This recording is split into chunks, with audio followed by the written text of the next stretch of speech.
Captain Rachel Torres could make an F-16 Fighting Falcon dance through the sky like poetry in motion.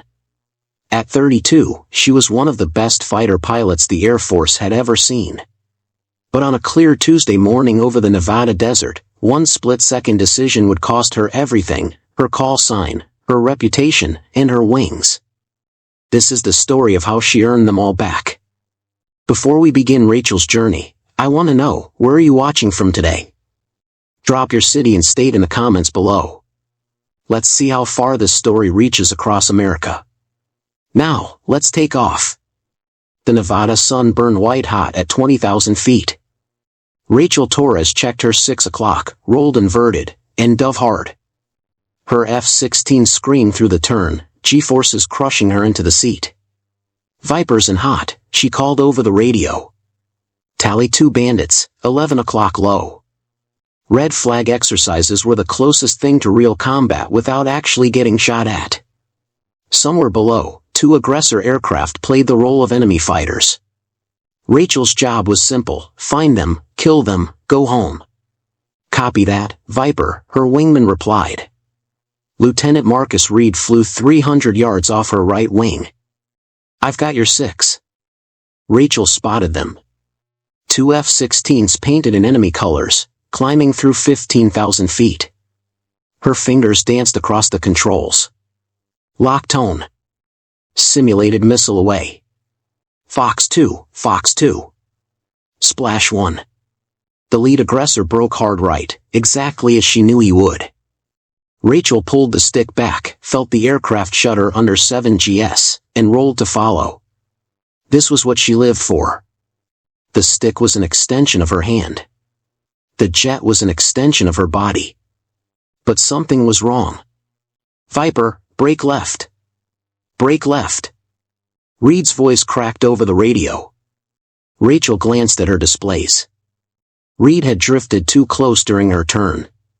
Now he was scrambling to correct, his aircraft wobbling as he overcorrected.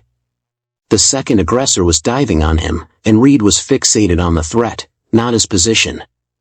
She had 2 seconds to decide. Rachel yanked the stick hard right, barrel rolled over Reed's canopy with maybe 20 feet of clearance. Her jet inverted, she saw his face through his cockpit, eyes wide, frozen. She completed the roll, came up on the second aggressor's tail, and called the kill. "Fox 2. Splash 2. The exercise controller's voice came through flat and professional. "Knock it off, knock it off. All aircraft RTB. Return to base."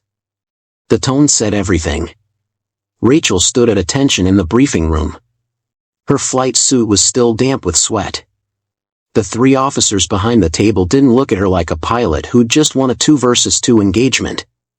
They looked at her like a problem. Colonel Patricia Hayes sat in the middle, her silver hair pulled back tight. She'd been flying before Rachel was born. "Captain Torres," Hayes said.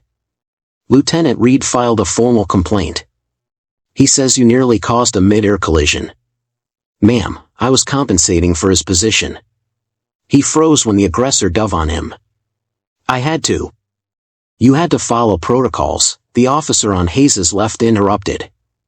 "Major General Donald Reed. Marcus's father. Not play Top Gun." Rachel's jaw tightened. "Sir, with respect, I prevented a collision. Reed drifted into my turn radius and panicked. I had the situation under control." "Under control?" General Reed leaned forward. "My son had to take evasive action because of your reckless maneuvering. 3 other pilots reported seeing it. You put multiple aircraft at risk." Hayes raised a hand. "Captain Torres, I've reviewed the tape. Your role was aggressive. Yes, you avoided collision. Yes, you completed the mission. But this isn't about winning exercises. It's about trust. If your wingman can't trust you to fly predictably, we have a problem." "He froze, ma'am." "That's not what he says." Rachel looked at Hayes and saw something in the older woman's eyes. Sympathy, maybe. Or regret. But the decision was already made. Hayes slid a paper across the table. Effective immediately, you're grounded pending review. Your call sign is suspended. You'll be reassigned to operations duty until further notice. The room tilted slightly. Rachel heard the words, but they didn't connect. Grounded. No flying. No call sign. Ma'am. That's all, Captain. Rachel saluted. Turned. Walked out. The locker room was empty. Rachel stood in front of her locker, staring at the name tag on her flight suit. CPTR Torres Viper. She pulled out her knife and cut the Velcro patch from her shoulder. Her squadron insignia. Then the name tag. The one that said Viper. When she was done, her flight suit looked like everyone else's. Just another officer. Just another body filling a chair. She sat down on the bench and didn't move for a long time. Outside, engines roared as the afternoon sorties launched. The sound used to make her heart race. Now it just made the room feel smaller. 6 months felt like 6 years. Rachel sat at a metal desk in the operations building, surrounded by filing cabinets and the hum of fluorescent lights. Outside the window, F-16s taxied toward the runway. She watched them take off, one after another, their afterburners turning jet fuel into thunder. Her phone rang. She answered without looking away from the window. Operations, Captain Torres. Still watching them fly without you? Rachel smiled despite herself. Hi, Dad. You know I can hear it in your voice, Colonel Miguel Torres said. You sound like I did when they grounded me after my knee surgery. Like someone stole your oxygen. They did. Her father was quiet for a moment. Rachel heard ice clinking in a glass. Probably his afternoon iced tea on the porch of his house in San Antonio. He'd retired 5 years ago after 30 years flying everything from F-4 Phantoms to F-15 Eagles. You remember what I told you when you got your wings? He asked. You told me a lot of things. I told you the sky doesn't forget its own. You think 6 months changes what you are? Rachel turned away from the window. 6 months, a formal reprimand, and a stripped call sign? Yeah, Dad. I think that changes things. Your call sign is just a name. What you can do in a cockpit, that's who you are. They can't take that away unless you let them. They already did. I'm scheduling training flights for lieutenants half my age. Then you wait. And you stay sharp. Your time will come. After they hung up, Rachel stared at the training schedule on her computer screen. Tomorrow's sorties. Next week's red flag rotation. She organized them, coordinated them, watched other people live the life she used to have. Her desk phone rang again. She let it ring twice before answering. Operations. Torres, this is the tower. We've got a hung ordnance situation on the north taxiway. Need you to coordinate the emergency response. Rachel was already standing, grabbing her radio. Copy. On my way. At least some problems she could still fix. The sun was setting when Master Sergeant Lisa Coleman found her on the flight line. Rachel was doing her evening walkthrough, a habit she couldn't break. Check the aircraft, talk to the crew chiefs, pretend she had a reason to be there. You know you don't have to inspect birds you're not flying, Lisa said. Rachel ran her hand along an F-16's fuselage. The metal was still warm from the day's heat. Old habits. Lisa had been a crew chief for 23 years. She'd worked on more aircraft than Rachel had flown. Her hands were permanently stained with hydraulic fluid and her voice sounded like gravel, but she could diagnose an engine problem by sound alone. I've seen a lot of pilots come through here, Lisa said. Most of them are good. Solid. They follow the checklist, fly their missions, go home to their families. But only a handful have what you have. The gift. You don't think about flying, you just fly. I've watched you pre-flight. You touch the aircraft like you're checking on an old friend. Rachel didn't know what to say to that. Don't let them take it from you, Lisa continued. The gift, I mean. You can sit at that desk for 6 months or 6 years, but if you forget what it feels like to push a stick forward and feel $200 million worth of machine respond to your hand, then they really did take something. Lisa patted the F-16's landing gear and walked away. Rachel stood there as the last light faded from the sky. Around her, crew chiefs were buttoning up aircraft for the night. Towing tractors beeped as they moved jets into hangars. The flight line had its own rhythm, its own language. She understood it better than she understood most people. At 11 p.m., Rachel used her badge to enter the simulator building. The night guard nodded at her. He'd seen her here before. The simulator room was dark except for the glow of instruments. Rachel climbed into the cockpit mock-up and powered up the system. The screens flickered to life. Heads-up display. Threat warning system. Weapon controls. She ran scenarios the training syllabus didn't cover. 4 versus 1. Systems failures during combat. Low fuel emergency over hostile territory. The kind of situations that only happen in war or nightmares. She flew until her hands ached and her eyes burned. When she finally climbed out, the eastern sky was starting to lighten. She had to be at her desk in 3 hours. Walking back to her car, Rachel passed the static display near the base entrance.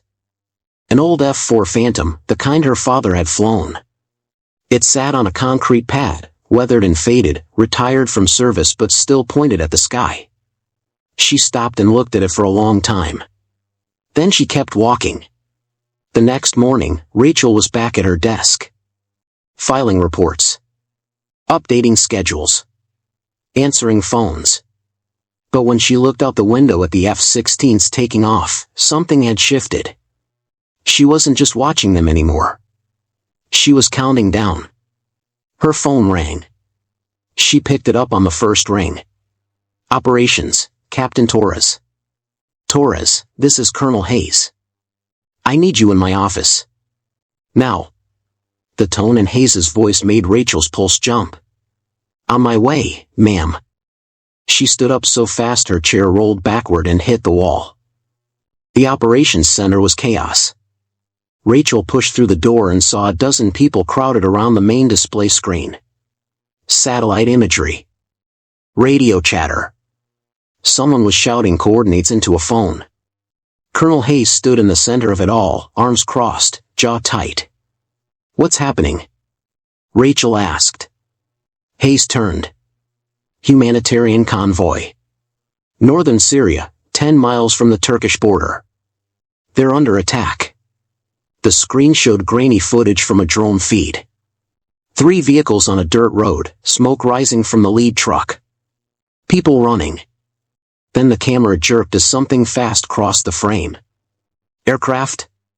Rachel asked. 2 of them. Russian-made Su-35s. Intelligence thinks they're mercenary pilots. They hit the convoy 12 minutes ago. Rachel watched the screen. The aircraft made another pass, too fast for the camera to track clearly. More smoke bloomed from the ground. There are journalists embedded with that convoy, Hayes continued. Aid workers. Civilians. We need air support now. Major Carver, the squadron operations officer, was already on it. We've got 2 Vipers on 15-minute alert. I'm scrambling them now. Negative, someone called from across the room. First pilot is down with flu. Second one is off base at a training conference in California. The room went quiet except for the radio static. Hayes turned to Carver. Who else is current and qualified? Carver scanned his roster on a tablet. His face said everything. Ma'am, we don't have anyone immediately available. The rest of the squadron is already deployed or in ground training. We'd need at least 40 minutes to recall someone. Those people don't have 40 minutes. Rachel's mouth was dry. She looked at the screen, at the smoke, at the people running. She knew what Hayes was thinking because she was thinking it too. Ma'am, Rachel said quietly. Hayes looked at her. 5 seconds passed. 10. Captain Torres is current on Sims, Carver said, reading Hayes's mind. She's been flying scenarios every night for 6 months. She's grounded, someone muttered. She's also standing right here, Hayes said. And she's the only qualified pilot in this building. She locked eyes with Rachel. Can you do this? Rachel's heart was hammering. Yes, ma'am. This doesn't reinstate you. This is emergency authorization only. You launch, you complete the mission, you come home. Nothing more. Clear? Clear. Then get to the equipment room. Your wheel's up in 10 minutes. Rachel ran. The equipment room smelled like rubber and jet fuel. Rachel grabbed her helmet off the shelf where it had sat untouched for 6 months. The paint was faded. No call sign on it anymore. Just scratches and wear. Master Sergeant Lisa Coleman appeared in the doorway, holding a G-suit. Heard you got the call, Lisa said. Rachel started pulling on her flight suit. Her hands were shaking. Not from fear. From adrenaline. From 6 months of sitting on the ground finally ending. Didn't think I'd wear this again, Rachel said. Aircraft is being prepped now. We're loading 2 AIM 120s and 2 AIM 9s. Full gun. You'll have 1 tanker support over Turkey if you need it. Rachel zipped up the suit. Lisa helped her with the harness, checking each connection like she'd done 1,000 times before. You remember how to do this? Lisa asked. It's been 6 months, not 6 years. Good. Then bring my jet home safe. Your jet? I've been the crew chief on that bird for 4 years. She's mine. You're just borrowing her. Lisa handed Rachel her helmet. Now go do what you do. Rachel started toward the door, then stopped. Lisa. Thank you. Don't thank me yet. Thank me when you land. The F-16 sat on the ramp, canopy open, engines already spooled up. Ground crew swarmed around it, running final checks. Rachel climbed the ladder and dropped into the seat. Everything was exactly where it should be. Stick. Throttle. Instruments.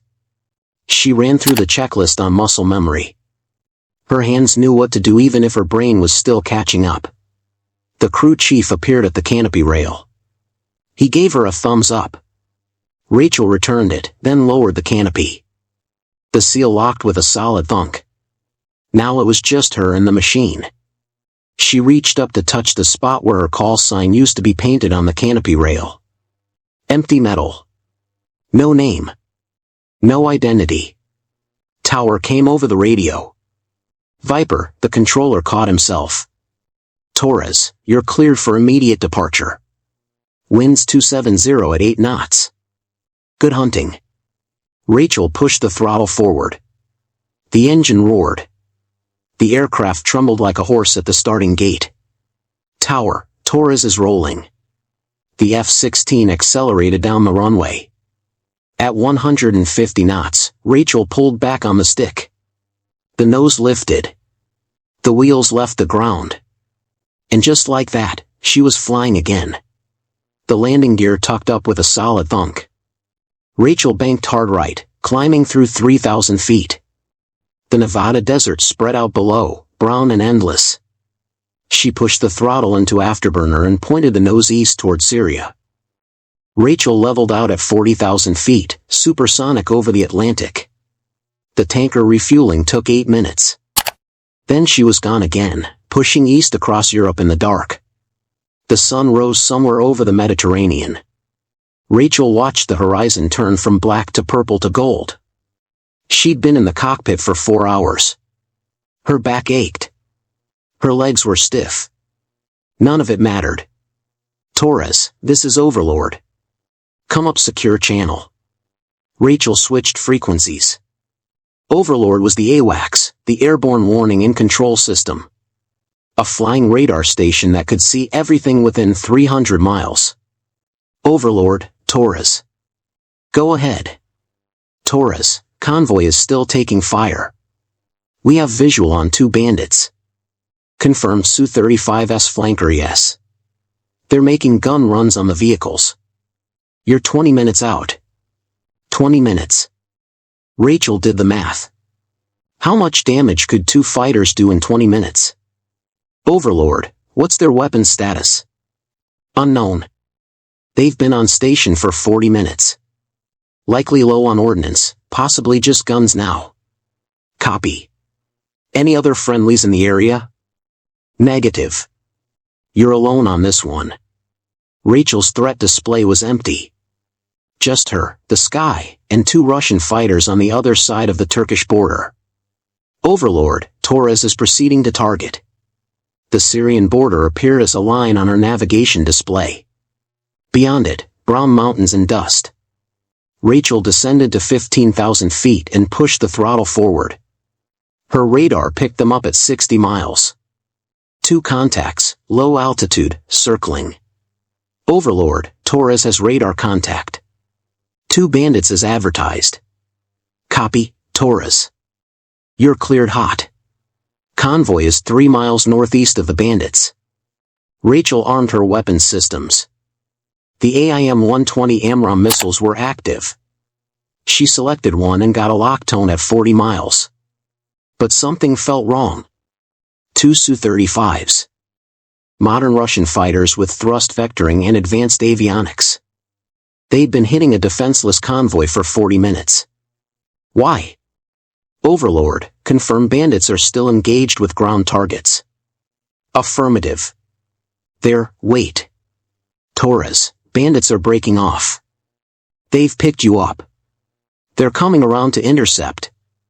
There it was. They'd been waiting. Rachel's threat warning receiver lit up. The Su-35s had locked onto her with their radars. At 30 miles, she was in range of their missiles. She broke lock, dove hard, and started cranking chaff and flares. Metallic strips filled the air behind her, creating false radar targets. The threat warning screamed. Missile launch. Bandits have fired. 2 missiles inbound. Rachel counted 3 seconds, then pulled hard into the missiles. The G-forces crushed her into the seat. Her vision narrowed to a tunnel. She grunted, forcing blood back to her brain, and kept pulling. The missiles were R-77s, Russian-made. Deadly, but they had to lead their target. By turning into them, Rachel forced them to turn tighter than their motors could handle. Both missiles overshot and detonated harmlessly 1,000 feet away. Overlord, Torres is defensive. Engaging. She rolled inverted and dove, trading altitude for speed. The Su-35s were splitting up, trying to bracket her. Classic 2 versus 1 tactics. One would force her to turn, the other would take the shot. Rachel selected her AIM-120 and fired at the lead fighter. Fox 3. The missile came off the rail clean and tracked true. The Su-35 saw it coming and dumped flares, braking hard right. The missile went stupid and exploded in a cloud of flares. But the maneuver had worked. The lead fighter was out of position. Rachel reversed hard, loaded up 7 GS, and turned inside the second Su-35's turn. Her vision grayed at the edges. The stick felt like it weighed 100 pounds. The second Su-35 was trying to get his nose around. Rachel could see him through the canopy now, maybe 2 miles away, white contrails streaming from his wingtips as he pulled. She selected another AIM-120 and waited for lock. Tone. Fox 3. This time the Su-35 pilot didn't have time to react. The missile covered the distance in 4 seconds and detonated 10 feet from his tail. The explosion tore the fighter in half. Rachel saw the fireball, saw pieces tumbling through the sky. No parachute. Overlord, splash 1. 1 bandit remaining. Good kill, Torres. Bandit 2 is merging with you now. Rachel snapped her head right and saw him. The second Su-35, maybe a mile away, pulling straight up into a vertical climb. She'd never catch him that way. He had better thrust-to-weight ratio. So she didn't try. Rachel rolled inverted, pulled toward the ground, then came back up in a lag pursuit. It gave the Su-35 the altitude advantage, but it kept her in the fight. The Su-35 pilot knew what he was doing. He rolled over the top and dove back at her head-on. Two aircraft screaming toward each other at a combined speed of 1,500 miles per hour. Rachel's missile lock warning screamed again. She fired her last AIM-120. Fox 3. He fired too. Both missiles were in the air, tracking. Rachel counted seconds. At this range, there was no time to maneuver. She deployed every flare and chaff cartridge she had. The sky behind her lit up like a fireworks show. His missile went for the flares and detonated close enough to rattle her teeth. Her missile hit center mass. The Su-35 staggered in the air like it had run into a wall. Smoke poured from the fuselage. But it didn't explode. It didn't break apart. It kept flying. Overlord, hit confirmed, but Bandit is still airborne. Copy. Continue engagement. Rachel checked her weapons. The AIM-120s were gone. She had two AIM-9 Sidewinders left, heat-seeking missiles, short range only. And her 20mm cannon with 511 rounds. The damaged Su-35 was turning back toward her. Smoke trailing. Limping. But still dangerous. Rachel armed a Sidewinder and pushed the throttle into afterburner. The F-16 leaped forward. The dogfight was about to get personal. They merged at 10,000 feet, both aircraft turning hard to get position. Rachel pulled inside his turn. Her F-16 was lighter, more maneuverable at this altitude. But the Su-35 had thrust vectoring. Its nozzles angled, killing its speed, forcing Rachel to overshoot. She saw it happening and cut throttle, deployed speed brakes. The F-16 shuddered and slowed. The Su-35 tried to get behind her but couldn't bleed speed fast enough. They ended up side by side, maybe 300 feet apart, both aircraft turning, neither one able to get the advantage. Rachel looked across the space between them and saw the other pilot looking back at her. For 2 seconds, they flew parallel. Then the Su-35 broke hard left and dove for the mountains. Rachel followed. Overlord, pursuing Bandit into the valley. He's heading for the terrain. Copy. Torres, be advised, your fuel state is getting critical. Rachel glanced at her fuel gauge. 20 minutes until bingo, the minimum fuel needed to make it back to Turkey. 20 minutes to end this. She dropped down behind the Su-35 and followed him into the canyon. The canyon walls rose on both sides, brown rock streaked with red. Rachel dropped to 500 feet above the deck, following the Su-35 through the winding valley. At this altitude, at this speed, there was no room for mistakes. The Su-35 banked hard right around a cliff face. Rachel followed, wingtip clearing the rock by maybe 50 feet. The G-forces pushed her sideways in the seat. Her instruments blurred. She keyed the radio. Overlord, I'm in the weeds. Terrain on all sides. Copy, Torres. We've lost radar contact. You're on your own. Rachel had trained for this. Red flag exercises over Nevada had taught her how to fight in canyons, how to use terrain as both weapon and cover. But training was different when the other guy was actually trying to kill you. The Su-35 pilot pulled up and over a ridgeline. Rachel stayed low, used the ridge as cover, then popped up on the other side. The Sidewinder growled in her headset. It had tone. Infrared lock on the Su-35's hot engines. She fired. Fox 2. The missile streaked away, white smoke trail corkscrewing. The Su-35 saw it coming and dumped flares. Bright magnesium stars filled the sky. The Sidewinder tracked toward them, confused, and detonated 50 feet too high. Rachel swore under her breath. One Sidewinder left. And guns. The Su-35 reversed back toward her, coming head-on again. This pilot wasn't running. He was fighting. They passed canopy to canopy, maybe 100 feet apart. Rachel got a glimpse of him, helmet, oxygen mask, eyes locked on her. Then he was past, pulling vertical. Rachel yanked the stick back and followed him up. Both aircraft climbing, burning fuel, trading speed for altitude. At 12,000 feet, the Su-35 rolled inverted at the top and came back down. A split S textbook. Rachel didn't follow. Instead, she unloaded, pushed the stick forward, let the nose drop, built speed. Then she pulled hard into a yo-yo maneuver, using gravity and geometry to cut inside his turn. When she rolled out, she was 2,000 feet above him and diving. Perfect position. She selected her last sidewinder and got tone. But she didn't fire. Something her father had told her years ago, a missile can miss. A gun never lies. Rachel let the sidewinder growl and closed the distance. The range ticked down. 2,000 feet. 1,500. 1,000. The Su-35 saw her coming and broke hard right. Rachel stayed locked on him, pulling lead. Her vision tunneled.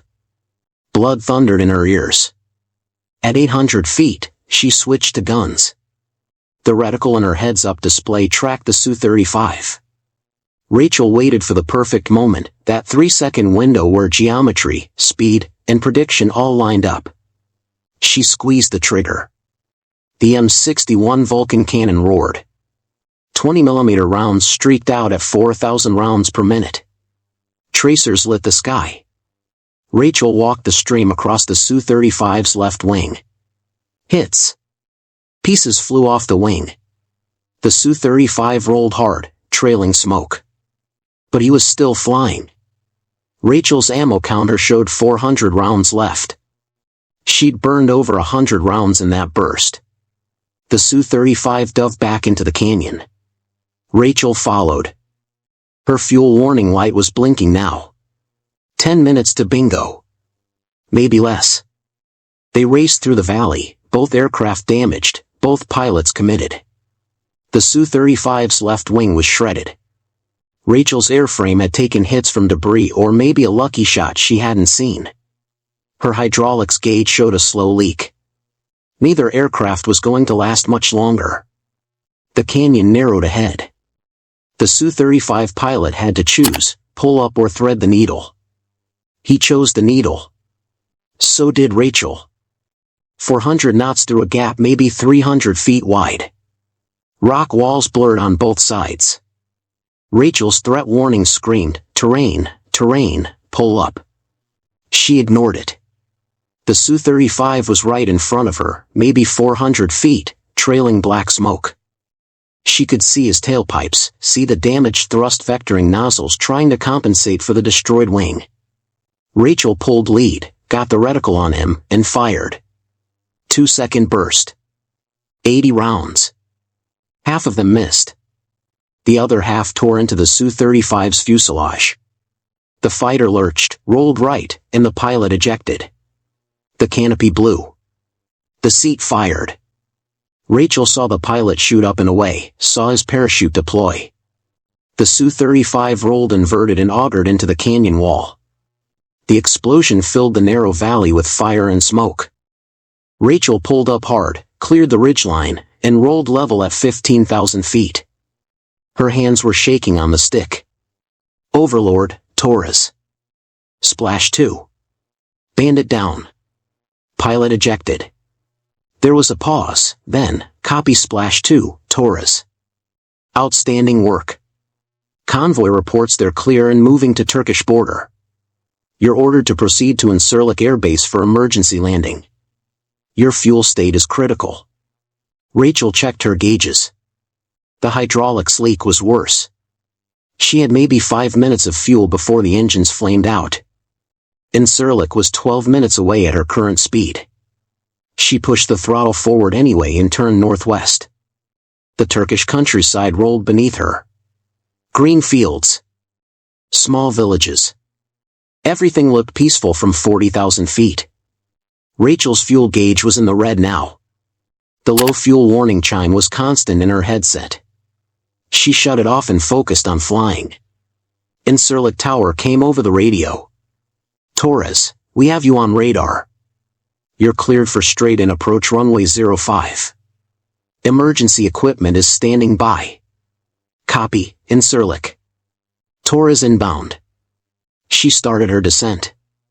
The F-16 felt sluggish now, like it was as tired as she was. The hydraulics were barely responding. She had to muscle the stick to make turns. At 5 miles out, her right engine flamed out. Just quit. The aircraft yawed hard right. Rachel compensated with rudder, kept the nose pointed at the runway. She could see it now, a gray strip in the distance. 3 miles. 2 miles. Her left engine coughed. Sputtered. The RPM dropped. Come on, Rachel said. Don't quit on me now. The engine steadied. Gave her just enough thrust to keep gliding. 1 mile. Rachel lowered the landing gear. The hydraulics groaned but the gear locked down. The runway was right there, filling her windscreen. She crossed the threshold at 140 knots, too fast, but she didn't have a choice. The left engine died as she flared. The F-16 dropped onto the runway hard. Rachel stood on the brakes. The aircraft rolled straight for 3,000 feet, then finally stopped. Both engines were silent. Every warning light on the panel was lit. Rachel sat in the cockpit for a long moment, listening to the ticking of cooling metal. Then she popped the canopy and started breathing again. Turkish ground crew surrounded the F-16 before Rachel could climb down. They stared at the aircraft like it was a miracle it had landed at all. Bullet holes stitched across the tail. Hydraulic fluid leaked onto the concrete. The left wing had damage she hadn't even noticed during the fight. A crew chief whistled low. "Ma'am, how did you fly this thing home?" Rachel pulled off her helmet. Her hair was soaked with sweat. Carefully. They brought her water and walked her to the debriefing room. An Air Force major she'd never met asked her questions for 2 hours. What happened? When? Why? Rachel answered everything, her voice flat with exhaustion. When it was over, the major closed his notebook. "Captain Torres, that was some of the finest flying I've ever heard of. 2 Su-35s. Alone. In a damaged aircraft." He shook his head. "Command is going to want a full report, but between you and me, you just became a legend." Rachel didn't feel like a legend. She felt like someone who'd barely survived. 3 days later, she was back at Nellis. The C-17 transport landed at dawn. Rachel walked down the ramp carrying her helmet bag and nothing else. The Turkish Air Force had kept her flight suit as a souvenir. Apparently, bullet holes made good stories. She caught a ride to the squadron building and went straight to her desk. The same metal desk she'd sat at for 6 months. Her coffee mug was still there, half full of water she'd forgotten to dump.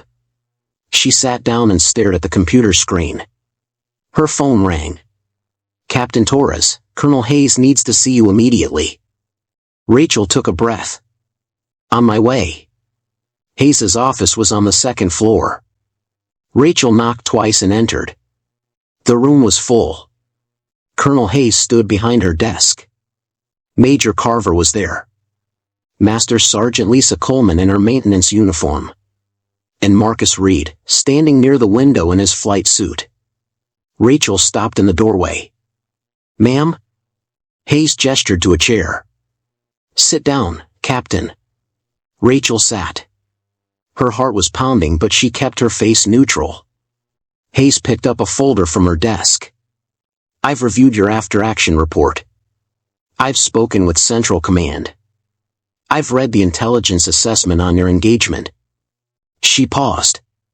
2 Su-35s. Both destroyed. 0 civilian casualties in the convoy. And you brought home a $50 million aircraft that by all rights should have crashed in Syria. "I did my job, ma'am." "You did more than that." Hayes opened the folder and pulled out a single sheet of paper. "Captain Torres, after consultation with senior leadership and review of your performance both in combat and during your suspension, your flight status is hereby reinstated effective immediately." Rachel felt something crack open in her chest. She didn't trust herself to speak. Hayes wasn't done. She slid something across the desk. A name tag. Black fabric with white letters. CPTR Torres Viper. Furthermore, Hayes said, your call sign is restored. You've earned it twice now. Once in training. Once in combat. I don't think anyone will question it again. Rachel picked up the name tag. The Velcro on the back was fresh. The stitching was new. Someone had made this just for her. Thank you, ma'am. Hayes nodded. Then she looked at Marcus Reed. Lieutenant Reed has something he'd like to say. Reed stepped forward. He looked uncomfortable, but he looked Rachel in the eye. Captain Torres, he said. I was wrong. 6 months ago, I froze during that exercise. You didn't cause that near miss. You prevented it. I let my pride get in the way of the truth, and I let my father's rank pressure the board. That was wrong. I'm sorry. The room was quiet. Rachel stood. She could have said a lot of things. She could have made him feel worse. But she'd been flying long enough to know that everyone freezes eventually. The question was what you did after. We all freeze sometimes, Marcus, she said. The question is whether we learn to fly again. Reed nodded once, then saluted. Rachel returned it. Hayes cleared her throat. Captain Torres, you're dismissed. Your first brief is Monday morning. I expect you on the flight line by 0700. Yes, ma'am. Rachel walked to the door. Lisa Coleman followed her out. They walked across the parking lot together, not saying anything. The morning sun was warm on Rachel's face. Somewhere on the flight line, engines were spinning up for the day's first sorties. You need a ride? Lisa asked. I'm good. I want to walk. Lisa nodded. Then she reached into her pocket and pulled out something small. A patch. Squadron colors with a single silver star in the corner. This is for combat kills, Lisa said. Officially, you won't get it until the paperwork clears. But I made this one special. Figured you earned it. Rachel took the patch. The stitching was perfect. The star caught the light. Thank you, Lisa. Don't thank me. Just keep flying. Lisa headed back toward the maintenance hangars. Rachel kept walking toward the flight line. The static display F-4 Phantom sat in its usual spot near the base entrance. Rachel stopped in front of it. The old fighter looked tired in the morning light, its paint faded, its glory days long past. But it was still pointed at the sky. Rachel's phone buzzed. A text from her father. Heard the news. Proud of you, Mija. The sky doesn't forget its own. She smiled and typed back, no. It doesn't. Monday morning came fast. Rachel arrived at the squadron building at 0630. Her flight suit had the new name tag velcroed on. CPTR Torres Viper. It felt right, like something that had always been there. She walked into the briefing room. 12 pilots looked up. Some she knew. Some were new.